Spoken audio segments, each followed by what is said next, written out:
Hello, boys and girls, it's Fog, and welcome back to a special after-school special for Redstone 101. A lot of you have been asking for a quick peek behind the scenes of the Redstone 101 intro video, and today is your day. So let's take a quick look. This over here is the seat where the cameraman stood, and this is what's going on behind the set. But you know what? It's a little hard to see things here. So let me put my HUD back. A little hard to see what's going on. So let's get rid of some of that grass, shall we? And presto!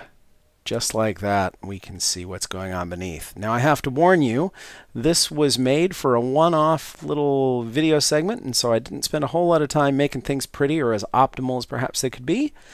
And I also am not going to go through and explain in depth how all of these things work, but I will put the download available in a link below, and feel free to download it and play with it and whatnot, and I will point out some of the things that are in here. So this, of course, is a vertical bud switch, which you should all be familiar with by now.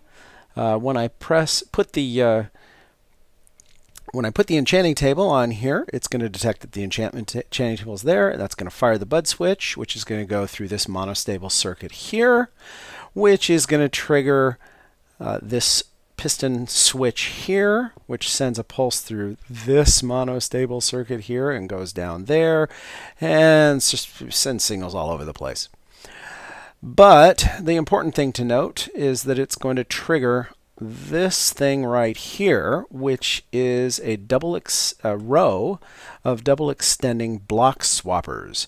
These pistons here are going to retract, pulling down these glass blocks, which of course were grass blocks in the actual video. So all those grass blocks get pulled down, and then these pistons change state. This one's going to retract. These are going to expand. That's going to push these steps over these pistons in place of where the grass blocks were. So everything shifts down one. And then these extend twice so that it pushes the steps up here. And I'll show that to you right now. There they drop, they shift, and it pushes them back up. It's as simple as that. Meanwhile, there's some timing circuits that are going on back here, and eventually this circuit down here gets triggered. This is a row of sand duplicators, and warning, this uses a glitch in the game, and it's a glitch that's been fixed in the recent snapshots. So if you're using the snapshots or you're planning to do this in 1.3, sorry, it's not going to work. If I were having to do it in one of those, I'd have done it a little differently. But, this seemed like a fun way to do it. So this here is the mechanism that actually times the piston pulses below this row of sand to cause the sand to duplicate. And what happens is the sand duplicates, and it pushes sand up underneath the sign here. And this sign gets pushed up. Let's get out of here. Sign gets pushed up here in front of this row of pistons. These pistons are on a clock, so as the sign gets pushed up, it's going to push the sign over here on something like a conveyor belt, and then the sign gets pushed up here. Blocks of sand here will drop through these holes down into that lava and be consumed by the lava. There's half slabs beneath the lava there so that the blocks break, and then the lava burns up the blocks. So that when we get to the end here and there's nothing being pushed up but sand, then the sand burns up in the lava. And that's how the sign was operated.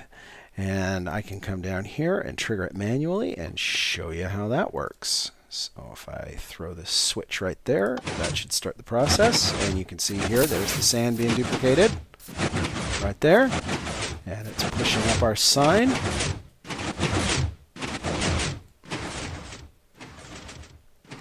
And there's the sign being pushed up by the sand. And then when it gets to the end, the sand falls harmlessly below into the lava and gets consumed. So that's how the sign worked. And now the final piece of the puzzle is the fireworks, and that's pretty simple. Back behind here we have a pair of mortars. These are very simple. You have a stack of 20 TNT shells over 4 TNT charges, which propel the shells into the air and ignite them so that they explode. It's very simple. There is a delay fuse here that gets triggered as soon as this sign starts working. This is tied to the same clock that drives the pistons, so as those pistons fire, so will this. If I go and replace this redstone here, right there, and then let's add, actually let's not, let's just add a redstone torch, and that will start a signal going down our fuse. And then when our fuse gets to the end, when that signal reaches the end, it will ignite the charges. And off we go. And that's all there is to it. That's how it was done. Now you know. I'll include the link to this world down below, and feel free to download it and play with it. Do be careful, though. Make a copy of it first, because you're liable to blow it up. So anyway, thanks for watching. Thanks for subscribing. Tell your friends, tell your enemies, and we will talk to you again next time.